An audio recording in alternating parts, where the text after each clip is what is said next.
والد کی قربانی۔ ایک غریب مزدور باپ اپنے بیٹے کو پڑھا لکھا کر کامیاب انسان بنانا چاہتا تھا۔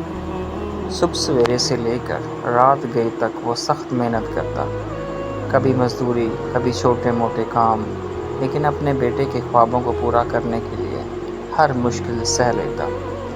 بیٹا بڑا ہوا، اعلیٰ تعلیم حاصل کی اور اچھی نوکری مل گئی۔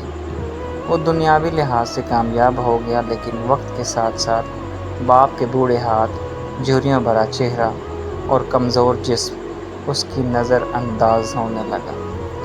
ایک دن دوستوں کی محفل میں کسی نے بیٹے سے پوچھا، تمہاری کامیابی کے پیچھے سب سے بڑی محنت کس کی ہے؟ بیٹے نے لمحہ بھر سوچا، آنکھوں میں نمی آ گئی اور جواب دیا، اگر آج میں کامیاب ہوں تو یہ میرے باپ کی قربانیوں کی وجہ سے ہے۔ وہ شخص جس نے اپنی خواہشات قربان کر کے میری خواہشات پوری کی۔ یہ کہتے ہی وہ دوڑتا ہوا گھر گیا اور باپ کے قدموں کو پکڑ کر کہا، ابا جی، اگر آپ نہ ہوتے تو آج میں کچھ نہ ہوتا۔ اس کہانی سے ہمیں کیا سبق ملتا ہے؟ کہ باپ کی قربانیوں کو کبھی نہ بھولیں۔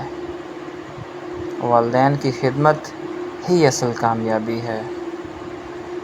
دنیا کی ہر کامیابی والدین کی دعا سے جڑی ہے۔